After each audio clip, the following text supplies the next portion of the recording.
slowly but surely take a systematic approach and analyze what is going on in your body and fix those things that are just off. That's the bottom line. The goal is to be 100, but really be like 60 or 50. Do your workout, go dancing, have your fun. Don't have 100 years old be just miserable. You could have heart disease that could be knocking you off. Why don't you deal with it earlier? There's so many ways to deal with that. Same thing with cancer. It doesn't happen overnight. Get at it earlier. The earlier, the better. I think dying should be honestly optional. Our guest today, Dr. Gregory Burzynski, is a highly experienced board-certified physician whose work in longevity is groundbreaking. He is a longevity expert at Restore Longevity Clinic, and he is focused on early detection, hormone optimization, and lifestyle factors that can allow people to live better, longer, healthier lives before any physical symptoms or disease present themselves. This interview was extremely important for anybody who wants to live their best life. Hi, everybody, and welcome back to the Thick Thighs Save Lives podcast. I'm Rachel, and I have an amazing guest for you. Dr. Gregory Burzynski is with us today, and he is so sought after as a keynote speaker on what everybody's talking about right now, which is longevity. Welcome, Dr. Burzynski. Thank you for being on with us. Thank you for having me. My pleasure. So you are leading the charge in the hottest topic in health and wellness right now, which is how long can we kick it over here and kick it well? Exactly. We're living in very exciting times, and it's just everybody should approach it that way. It Yeah. is so exciting. It seems like there is new science every day that is just mind-blowing where you tell some of these things to some of the older generations, and they're just like, I don't think so, sweetheart. I mean, it sounds unbelievable. It sounds like science fiction. Definitely. So we have so many exciting things like how to detect cancer early, how to get heart disease early, exciting tests that people don't really talk about unless they go to a special doctor. So you kind of are that special doctor. And I want to give you a chance to talk about your clinic, which is Restore Longevity, and sort of like what your goals are. Why did you start it? And what is some of the exciting work you guys are doing over there with your patients on the daily? Sure. Before Restore Longevity, there was Houston Concierge Medicine, which we started. And then as the world kind of developed, we saw that people wanting to live longer, be healthier, and not just be a concierge patient. So we made Restore Longevity, and that applies everything that's new and can help people live better and longer and do all the testing that they deserve. And sometimes they get some surprises. They thought they were this, but that's what we're here to work on. So it's an exciting time. It is an exciting time. And I want to open with allowing you to sort of give people who might be a little skeptical about this sort of longevity road, because a lot of people that I have talked to about it are of the mindset that, like, I don't really want to live to 100. No thanks. I've seen people who live to 100 and that ain't for me. I would rather just not. And I think that we all have sort of a commonality in the way we think about aging and we think about, getting towards the end stages of our life. Um is longevity, is the goal living to 100? What is the goal when we discuss longevity in the human species? Yeah, so I think it'll definitely be to level 100, beyond. We're going to be living in even more exciting times in the next few years. But first and foremost, we have to see what the patient has as a problem. Like you could have heart disease that could be knocking you off. Why don't you deal with it earlier? There's so many ways to deal with that. Same thing with cancer. It doesn't happen overnight. Get at it earlier and get all the testing you need. You don't want to have a hip pain and then find out you have cancer, and then just a few years, you go through horrible treatment, the earlier the better. I think dying should be honestly optional because we're getting so many tools and we're getting to so many great places, but it's just being given to everybody subtly, I think. Imagine I'm sorry, I'm a little blown away by imagining a world in which dying is optional, and what is stealing lives right now? What is stealing years from people's lives at high rates that we just aren't talking about enough and aren't detecting enough? The problem is when somebody is 60, 70, maybe 50, they have these things develop that could have been caught way earlier and treated. And I've had this happen before. I've had world renowned cardiologists call me. I came down with pancreatic cancer. I was in the hospital last week. It's a metastatic. They didn't have to have that diagnosis. They were super focused on like cardiologic stuff, but they weren't focused about, hey, what about cancer? They could have done a cancer test, found it, and life would have been so much different. So that's what I love to see. I love to change the narrative that people have, right? Because they just become 72, then they develop bad news. We don't need to do that. We can go way earlier and find it for you and live a happy life, you know? If people are not dying of diseases, what does that look like? What does that world I mean, to be honest, in my short time here, I can't imagine a world in which the demise of someone does not happen due to a disease, one of the ones you've already discussed, cancer, heart disease. What happens if people are not succumbing to these? Well, I think we'll still be busy as doctors and people that help people because some people just get some horrible news and you still have to deal with it. So that will be there, but the horrible things will hopefully be eliminated and people will live much longer, healthier, happier. It's kind of like with AI. We don't know what AI is going to bring in about 5 years or 3 years or 2 years, right? Are all this going to be working still? We don't know. So it's the same thing with longevity. It's one of those exciting things where we could have a beautiful reality. We could have everything come to us. I'm hoping that's the case, but there could be some bumps and bruises along the way, I think, also. Does 70, 60, 50, 80, do these ages look different with the strategies of early prevention? How does someone move and function differently at 70 than they would have without employing any longevity strategies? Well, the reality is your body's breaking down, right? So at 70, you're going to have more issues than you did at 40, at 20, obviously. I mean, the bones are falling apart. You have back pain. You have, oh no, I have now prediabetes, diabetes. So you just wake up to that and you go at it, you try to fix it, but it's going to be a bit harder than, let's say, it would have been 20 years ago or 10 years ago. So that's my recommendation. You try to fix that so you don't have to do that later. It's kinda like studying at school. Do it now so you don't have to go to school at a later time, you know? It always works better to slowly study than to cram the night before, and I think that that is kind of like the mental picture that I'm coming up with right now when it comes to longevity, but I want to talk a little bit about maybe some of the things that people are focusing on in the wrong areas. Do you see health conscious people who are wanting to live longer, fuller lives, who are looking in the wrong areas? Are they focusing on the wrong things?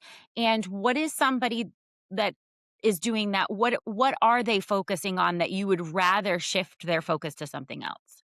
Well, I would probably say think about the age. So if you're 25, maybe think about what peptides you should be getting because ideally 25 is the best age. You should be as good as you get. You don't need all that support. So it's all about sequence of events, right? When you get to be 45, 50, things change a little bit. So you can dabble stuff in. Don't do it all at once, but just kind of gradually do it because a lot of people do everything at once and then they're wondering what's going on, right? So slowly but surely take a systematic approach and analyze what is going on in your body and fix those things that are just off. That's the bottom line. Do you recommend that people start as early as 25 looking into longevity strategies? What is a good age to start? Yeah, so you can, no problem, but you can get a baseline. Like get a gene test. Get a gene test to see what is coming down the road. You might get some surprises. And at least you get some surprises in today's world. I think you can go and search ways to fix it. You can get a baseline. What do you look like at this age? And you might be a A minus, you might be a B plus. So that's great. But with time, things will change. So it's always good to get a baseline. You don't have to go as serious as it later, but at least start the process. As far as exercise, we know how imperative movement is to the health of the human body and all the systems and functions. Um, is there any I'm sure you meet a tremendous amount of type A, very health conscious people in your practice on a daily. Those are the people that are seeking out these things in their early infancies. Do you see anyone who might look really fit, be at a normal weight, be exercising every day, and still be aging faster than they might realize? Yeah, they overdo it and they feel tired. They don't feel the best. So I think they need to get that perfected, right? You don't have to work out so much. That's a false statement, I think. You just need the right amount, and that varies to everybody. And you can, of course, do more testing. You could do a DEXA scan to see what you look like. You can see what other things are. But from then on, you need to get the right dose of exercise for you. And what would you recommend? Well, it really depends. So you do the basic stuff, right? You do like the cardio, you do weight training, and then you could do a little stretch training. And yoga is a good thing to add with time to, of course, get the brain stronger. Just like I tell people, think about counseling, not as a um, husband and wife, the marriage will end, but at 20, at 30, you should do a check in with somebody so you can kind of evolve as a better person, right? And I think that's what people are missing in today's world, the preventative aspect of a lot of these things. They should be done earlier. So I think, I have a trainer, for example. I go training. That's ideal for me. I work out maybe 5 to 6 days a week. So most people can do that. If that's too much for you, then reassess, of course. When you say I love that you brought the mental health aspect into this because it is all of the longevity studies are focused around when people are in their later stages, what they have left in for as far as mental health goes brings them so far that it is amazing. Um, the thought of talking to someone before a trauma, the thought of getting screening before you have pain, the thought of starting a peptide regimen before you're 50. Um, are these the types of things that you are wanting to see the general population seek out if they want a longer, happier, healthier life? 100%. I think that's the way to go. I think going to a doctor, getting an antidepressant, and saying you're sad is just a really late assessment. Before that, you should get your mental health analyzed. And what are you doing? What are your thoughts? Why is something a problem? So the earlier the better, and you won't have to then go into that pathway. That's what I think most of medicine should be. Earlier the better, and we can all fix this. But unfortunately, it's a world of ouchie, I have a problem. I'm going to the doctor. Now I fix it, right? Speaking on that for a second, because I think we would be remiss if we talked about the importance of preventative care without talking about the systems that do not support preventative care. um, we have systems in which insurance companies need something to be wrong before they're going to support treating it monetarily. So, do you have suggestions for people who are hearing what you're saying and they're into it, but where does the money aspect fit in here? Do you have to Yeah. be wealthy to live I long? I think sadly enough insurance is not getting better and we'll probably see it even fall worse. With that being said, you need insurance for emergencies in case you have something happen. You go to the hospital, you have expensive stuff. So you can do that. But use that insurance for that emergency thing. And then you will spend money out of pocket probably on the whole wellness aspect. But it's like going to the gym. You spend money to be healthier and happier and all that. You're not going to get some insurance card for the gym. It's just not going to happen.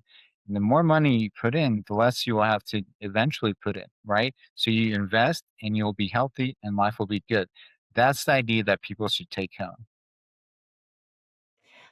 I love that. I am so invested in that idea. And I think that the idea of budgeting for your long-term health has to be in everyone's mind when it comes to the systems that we currently have are maybe not set up for that, not maybe. Mhm. um, but in the long term, it is worth the investment because there is nothing without health. 100%. And like the Gallery test, it's a cancer blood test, detects 50 cancers. The company promises in 2 years, maybe they'll have insurance coverage for more people. But why don't you get it now if you're thinking about that, right? That's going to save you everything later. But that's still how the focus goes. So, all right, let's talk about some of your favorites because there are a number of anyone who's in any kind of longevity algorithms is receiving multiple options every single day for tests they can do, blood work they can do, Prenuvu scan, like all of these. What are your must haves? If you were going to sit down every person on the planet and you were going to give them an opportunity to get one or two tests, what would you have everybody do? Well, it depends what age you are, right? Okay. It's just a whole lab assessment would be really good, including hormones. That's number one. Then the imaging makes sense as well. You see what the body actually looks like, and you go from there because you can fix so many things. Those are the top two. Then there's the whole exciting world of epigenetics.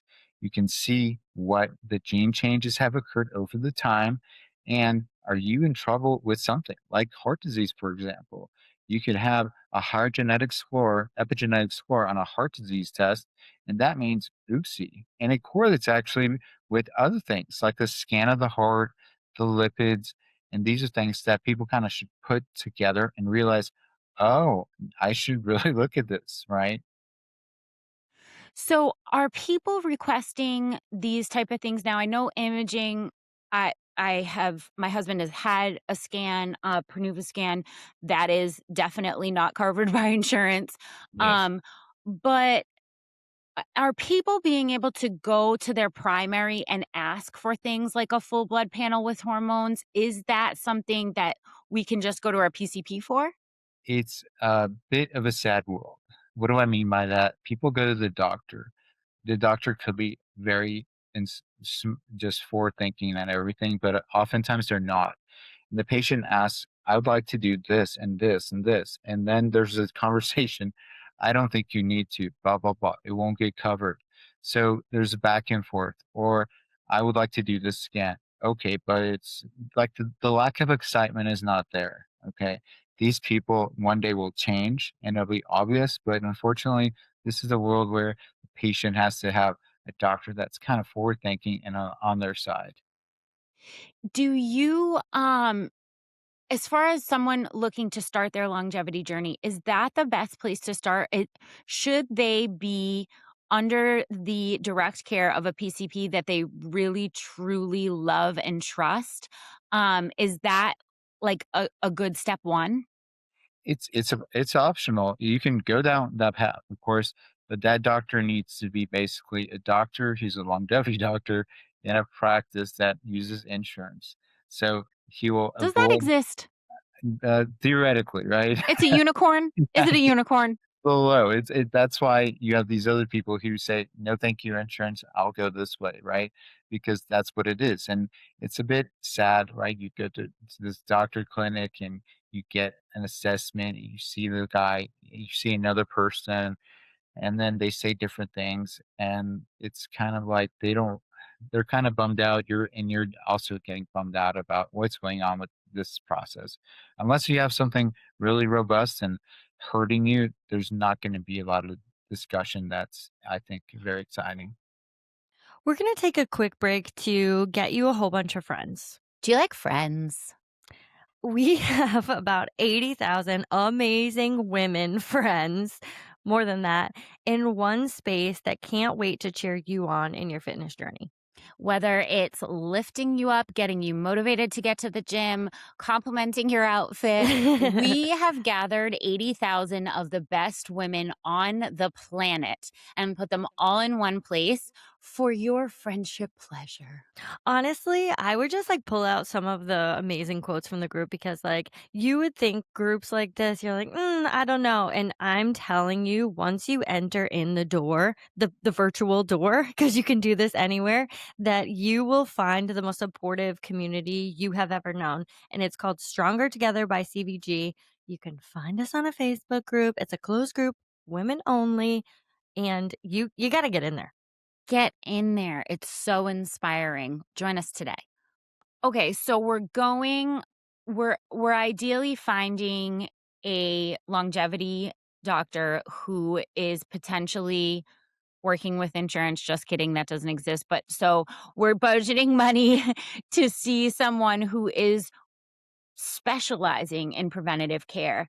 And we are first getting a full panel. We Yeah. are second getting imaging. Yeah. Tell me a little bit more about the epigenetic testing. What's going on? Is that blood work? Yeah, it's blood work, and just a little explanation. So we have genetics. Our parents give us a beautiful copy of the genome that makes us unique as people, and we can have some genes stuck in there that are surprises. Like you might have a cancer gene, like a BRCA gene that was continued. You have other genes that determine what's going to happen with you in your health. You might have an Alzheimer's gene. There are so many genes. There's good news, bad news. Now, epigenetics is the study of gene expression. Okay. So that is a changing thing in life. If you have a twin, you have the same genome, but the epigenome will be different because let's say one twin is living a good life, a healthy life, another twin is somewhere else and not living the best healthy life, you will have differences. So the changes in aging are present there. But the good news is you can reverse that also and kind of like scrub off what has been dirty and get to the right path. So, like with the one test, a cardiac test does that epigenetic assessment of your heart disease status by looking at a few genes that are most likely upregulated. And then you get this data point, right? You get a red, orange, green assessment, meaning good, so good, not so good, or very bad, right? And you go from there. And there's other companies that are doing epigenetic tests. They're I think almost there. They're looking at how fast you're aging as well. So that's important. If you can age younger, the better, right? If you also have a system in your body that's aging differently or going too fast in certain directions, it'll be caught. So that's where the world is going in that direction. And that's exciting as well. So you can not only get like an internal age, I guess you would call it. Yes. Um, but you can also narrow that down to individual systems in your body and their age? Exactly. You might have something off with your lung, so it'll age faster. Your brain could be good. Other systems could be maybe needing some help. So the way that that works is it gives you a big assessment of each system and its age. So that's really interesting. Wild. Yeah. That is wild. Okay, so a lot of people feel that, they can look at their parents and they can kind of see like, ooh, what to look out for, like cancer in the family, if there's heart disease in the family. Um, but as you said, that expression of the way the genes will respond to the lifestyle that you're living, environmental factors, things that you're doing, and things that are out of your control. Um, what do we do when we get this? Okay, so we have this, like, sheet with all of our Yeah. red, yellow, and green. What if my heart is in red? I'm 41. Is there something do you lay out, like, a plan for me? Yes, exactly. I'll tell you about myself, right? So I have a coronary history. My family has that problem. So I told myself, I don't want to have that problem, right? So I went down that road. I had a coronary calcium scan. It was good. I had this epigenetic test. It showed a little bit raised in the orange area that was showing intermediate concerns. And then I did another scan that was more detailed, and of course, the lipids. So I did Boston Heart. Okay, they do a great assessment with lipids, and they also do inflammatory markers and everything else. I put it together, and I was like, "Oh wow, I'm slightly at risk, but I'm okay right now. I want to reverse this even more." And how do I do that? Repatha. Repatha is a beautiful medicine. Have you heard of it? No. It's an injectable. It's Okay. given every 2 weeks, doesn't go to the brain like the statins, and it makes your lipids perfect, and it can reverse heart disease, okay? Wow, that's a good choice, I think. I started that, I did more exercise, better diet, and boom, it went to green, and it's all good, right? So, off the table, I took off the heart disease as a problem that I think I was gonna have, and here I am, right? So that's pretty exciting, I think. Do you feel like you turned back the clock? A little bit, I would hope so, yeah. I mean, these are concepts that are previously, like, just in movies. I mean, nobody does that. Nobody that concept is just I mean, it's like Benjamin Button's staff. Like, there's no we haven't been able to do these kinds of things, and you're telling me that you were able to gather information, take the appropriate medication, and literally retest and say, like, "Yep, I turn back the clock." Exactly. You don't need to show up at age 73 and say, I have chest pain, I have issues. I think I'm going to go see a cardiologist now. He does a scan. You need to have X, Y, and Z, right? Big news. But you don't have to go there. You can prevent disease if you catch it early enough. That's the whole concept here. So you took your information and you went with it sounds like a cutting edge sort of lipid control and an increase in exercise or a focus there as if even if you already had it, you have your real reason. Um, what if someone is showing something where we consider a less sort of like preventable lifestyle, like a cancer gene? Cancer gene, I would definitely screen 1 to 2 years to make sure nothing happens. So Mhm. do certain tests that look for certain cancer signs and imaging. That's what we have right now. I think we will get even better with age, with time. We'll probably have an epigenetic score like that. But just the whole cancer concern is usually happens at a later time, and meaning it's been in your body, but it really becomes a problem later. So, are we making strides in because I think a lot of people who have known someone or who have been diagnosed themselves feel very, I don't wanna say okay, I'll say angry. They feel very angry about the fact that this has been allowed to grow and fester in a way of completely undetectable in their everyday life, and then now they feel as if they're needing to erase everything in treatments like chemotherapy and radiation in order to get back to square one. Yeah, exactly. It's a bit of a depressing time when people get that news, right? Because if you have stage 4 cancer, usually the name of the game is chemotherapy, maybe some immunotherapies, target therapies, but the prognosis is usually different, right? It's not going to be that great. So it could have been prevented at a stage 1 if you had that opportunity to catch it earlier. The chemo is not easy, obviously, and you don't have to do all that. You just approach it differently. And these would be, like, caught on these epigenetic tests, the imaging, and the blood work that you're suggesting as your 3 musts? Yeah, for example, I had a gallery test patient who came in 3 years ago. He had a positive finding on it. And for some cancers, it's very accurate. I sent him to the ENT because it was a head and neck cancer. The ENT said, you're fine. Have a nice day.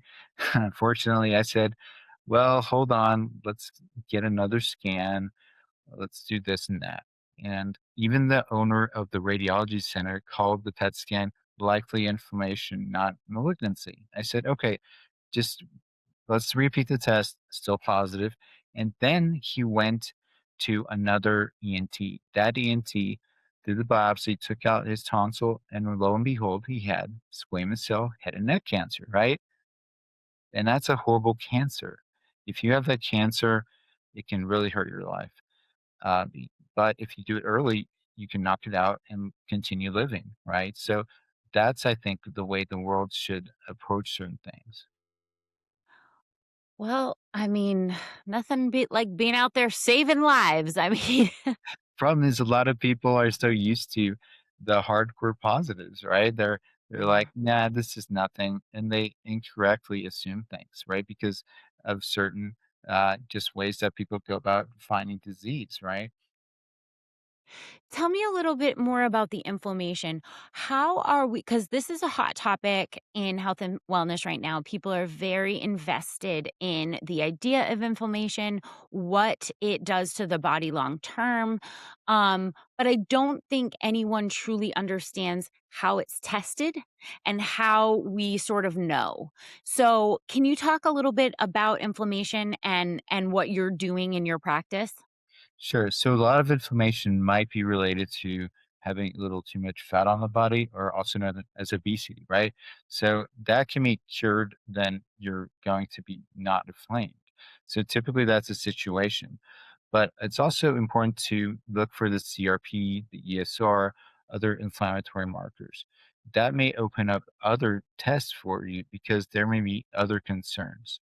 So it's a complex way to go about things, but you can also take numerous supplements that'll lower your inflammation and, of course, your lifestyle. Like you shouldn't do things to promote inflammation. You should do things to reduce it, take this certain ingredients and recheck. That's my goal with inflammation, at least. So, when you're checking for inflammation, this is blood work? Yes. Okay. So when you're checking for inflammation, can you narrow it down to specific systems or are you just kind of like looking at the body's inflammation as a whole? You can narrow it down to specific systems. Like you could do a rheumatoid factor analysis, auto ANA, things like that. And those are more likely for the joints, for example. So that's a different setup than other diseases of just being obese and having inflammation. So it's kind of like whatever the inflammation factor side is, you can work that up and go in that direction and fix things ideally. That is so exciting. Okay, you mentioned supplements. Um we would be remiss if we talked about longevity and we did not discuss supplements.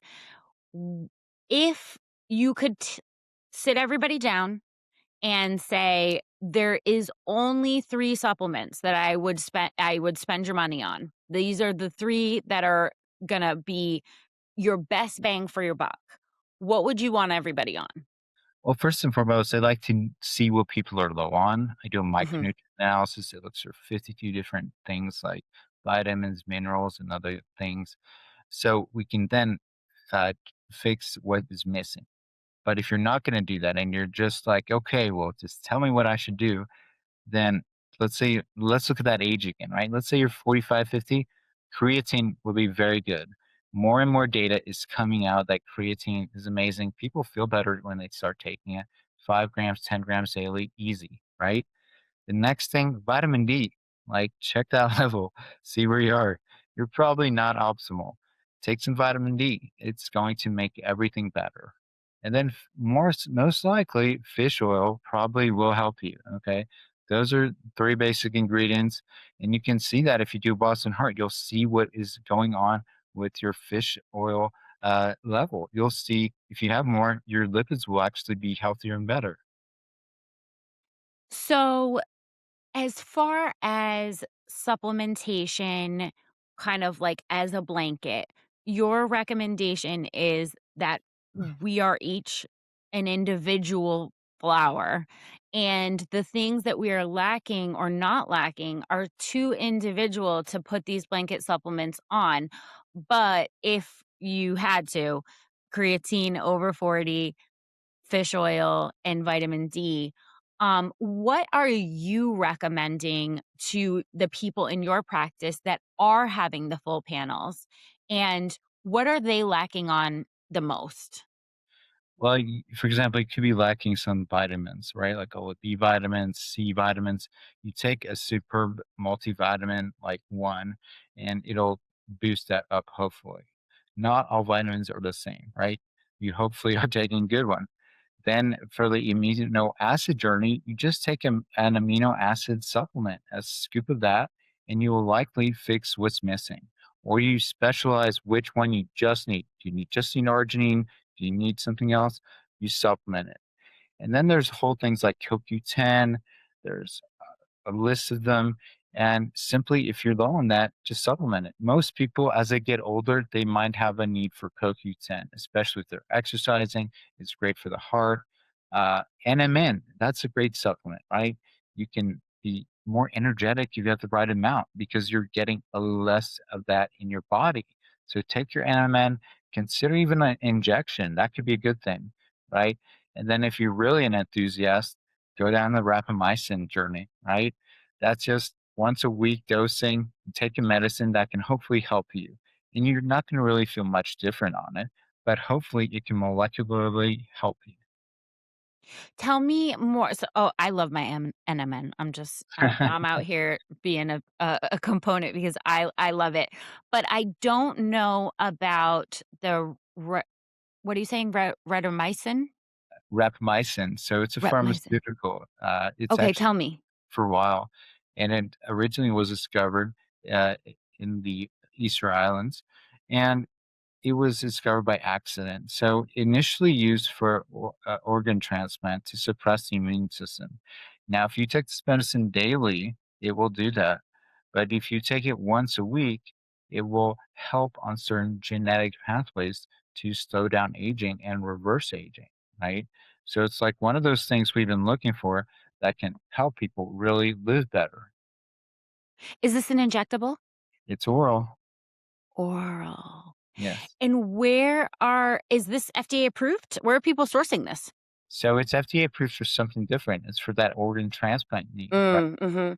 Been around for a while, and now you can just pick it up and you get the dose lower, and off label, here we are. That's very interesting. Um, if If you had to say, I know you said if you could have it your way, it would be, everybody at 25 starts focusing in on, their individual genome and their journey. Is there an age that it's too late? Are we ever like over the hill and there's not going to really be a meaningful impact on our longevity if we start at say 75? Yeah, but that's a great question. I think everybody can try their best, but the reality is the conversation is going to be a bit different, right? Because at Mhm. age 75, you're going to have different diseases than at 25 or 35. And reversing them might be challenging. So if you want to live to be 100, I will try my best, but it is a big thing because you're trying to fix so many things instead of just one or two or three. So I'd say approach it, but be realistic. Be understanding that you know it's a bit more challenging. When someone says, "Ugh, live to be 100, no thanks. I don't I'd rather not." Are they picturing 100 different than you are? What is a 100-year-old who's been treated by you since age 25 and been on a longevity journey that has been maximized to the teeth. Do they look and function different than an 100-year-old that hasn't? Exactly. The goal is to be 100, but really be like 60 or 50. Be able to go ice skating, play basketball, do your workout, go dancing, have your fun. Don't have the 100 years old be the just miserable decade, right? Think otherwise. Think of all these things that will be a reality. And that's what I'm thinking about. I It's just so exciting. I don't I know that, it's still in its beginning stages in many areas, but just the idea of 100-year-old ice skating to me is just like it's a vibe. Like I'm picturing it and I'm just like, "Yes, that is everything." Yes, and I think we're seeing some of that, right? Like some 6-year-olds are really fit and they look great, and that wasn't the case probably a few years back. So we're kind of getting there slowly but surely. So, what is something you wouldn't have believed was possible in longevity as a doctor 10 years ago? And what is something that people cannot imagine 5 years from now that is gonna be possible? It's a complicated one. I mean, everything's been going fairly well. I wish some things would come to light faster. That's the only downside. Some things are being introduced, you hear about them, and it's being delayed, and we're not getting them. Like Give Brian me an Johnson. example. Well, like Brian Johnson has had, I think, everything, right? You know him? You've heard of Yes. him? Yeah, Mhm. so he's able to do everything quickly. You hear about it, but you don't hear about it later. Like, what is happening with some of these things? But these elites get it, but then we don't, and then it goes away. But I hope it comes back, and I hope we can be given to more people, right? Um, I think the next few years are going to be very exciting with some mechanical things like AI, like things that will more quickly look at what can we do to make you better and not have a problem. I think that will be exciting. Hopefully, we'll have some new medicines that will be able to get people even stronger, and as well some mechanical stuff to make people do things better. I think that's where the world's going in the next 5 years, and it should be an exciting time. It's so exciting. I you know, I do want to touch on that a little bit as you mentioned because at some times it feels a little hopeless that this is something that is rolling out only to elites, that people in a certain tax bracket are going to have access to live as long as they want, and everybody else is going to have to get sick.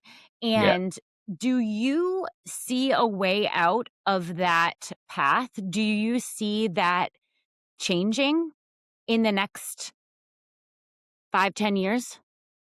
Well, I think we have to make big breakthroughs that are going to make people excited about that option. Kind of like, why wouldn't I get a colonoscopy? Why wouldn't I do this? It's kind of that mentality where it's not a maybe, but a for sure.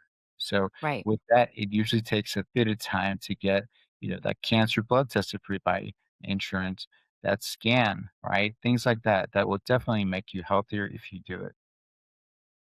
So, with regards to, you know, the the stopper of insurance in some of these most useful tests, can you give an idea where people might be able to go if they are not getting approved by their PCP for a test that they really do want and they think is important? Where are they going? Sure, of course. Well, if you're in Texas, Houston, you have us, okay? You have the Houston Concert Medicine, Restore Longevity group of helpers. We have also that in other states, right? Just look up longevity, health and wellness, functional medicine, people that think a little differently, and you'll get to that doctor's clinic. Hopefully, that is.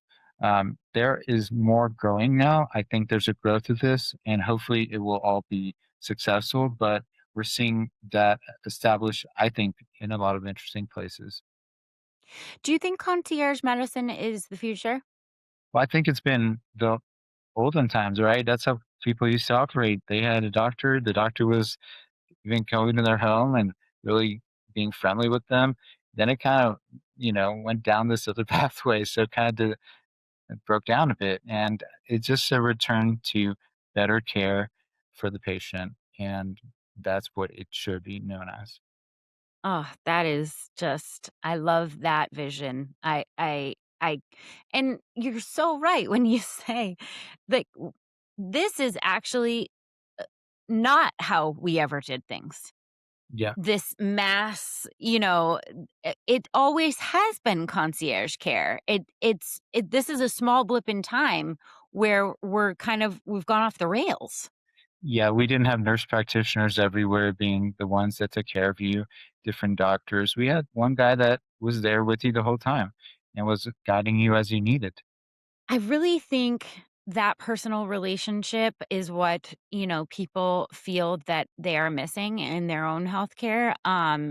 Especially when it comes to diagnosing some things that could be potentially shortening their lifespan or and I think that that's a really exciting thing for a lot of people. Your closest, most loved people, what habits are you making sure that they do on the daily so that they are with you the longest? Right. So we do the assessment of what could be a problem, number one, right? We figure that out, we target it. Then we look, are you exercising? Are you sleeping? Right? Those are basic things that are so important. Are you happy? Is your mind okay? Have you done this scan, for example? Maybe consider it. Have you heard of the world of peptides? They're a great asset for you now, and you should consider them. Totally optional, but think about it. What supplements are you taking? What medicines are you taking? What are your true goals? These are the things that I talk about. So, you already know we make the best workout gear, but one of our best products, our highest rated product on our website, is actually our collagen. If you have not heard about Glow Up by CVG, you are missing out. There is almost 700 five-star reviews on this product because it is such an amazing supplement. Actually, looking at it today, there are only 2 one-stars that were meant to be 5 stars. They love the product, they hit the wrong amount of stars. This is one of our most popular products for a reason. It dissolves like no other collagen. It's type 1 and 3. You're gonna have healthier skin, better joint mobility. Everything about this collagen makes it easy to put into your daily routine. So if you haven't tried Glow Up, get on cvg.com and make sure to add it to cart today. It's our best product. We have been talking so much about peptides on the podcast because it's literally impossible to ignore them. And you know, w with the ban of some of the most popular peptides, we have people sort of on the gray market just doing their best. Is it your hope that peptides will become readily available for you to prescribe to your patients and for people to be able to get, as commonly now as we're seeing GLP-1s be able to be Exactly. obtained? I would love for it to be done in a respective way. I think there are places patients get the peptides on their own. They're here today, gone tomorrow. Okay, so sometimes there are other ingredients in those peptides that are a little dangerous for them. So they need to realize that it's a big risk. So if you go to a doctor, you at least have the discussion. What are the pluses? What are the minuses? Why this could be a good idea? Let's try it for X, Y, and Z time and reassess, right? So I don't think they should be taking 5 peptides at the same time from their own pharmacy. I think they should have a conversation just like starting any medicine. Do you have a favorite? Peptide, Mm, it's like telling me, it's like saying, what's my favorite child? I mean, it just depends what you need, right? But there are true. wonderful ones, right? If you need to be a little more fit, of course, the GLPs can help. If you need a better mood, maybe some Xylang. There are so many things for immune system, right? Like thymosin alpha. So it just depends what you need, right? I just that is even the most exciting thing about peptides for me is not only, the idea of sort of not introducing something foreign to your body, but telling your body to do the functions that it already knows how to do, just do them better. or remember how to do them. But the most exciting thing for me about peptides is also how individualized they can be, because often we are just sort of, as you said, like taking these blanket medications that really aren't honing in on our specific genealogy. Exactly. So you need to think twice what you're taking and make sure you're taking the right thing. So before you start something, think about it. Think how it can help you and what are the problems, you know? I have a lightning bonus round to end us with. It is solely your opinion, but we're going to go quick down the list of whether or not this is something that that should play into our longevity thoughts and our journey. Fasting, overrated, underrated? It's rated well. Rated well. Should we be incorporating it? I think yes. Cold plunges, worth it? Hyped Wor- up. Worth it, but a added bonus. Okay. Yeah. If we're not cutting the grass while the house is on fire, in other words, Exactly. If you have a lot of things to do and you can't fit it in, it's okay. Occasionally try and do a cold plunge, but it's okay if you don't. saunas. Saunas are good. Great. The Swedes have shown that one.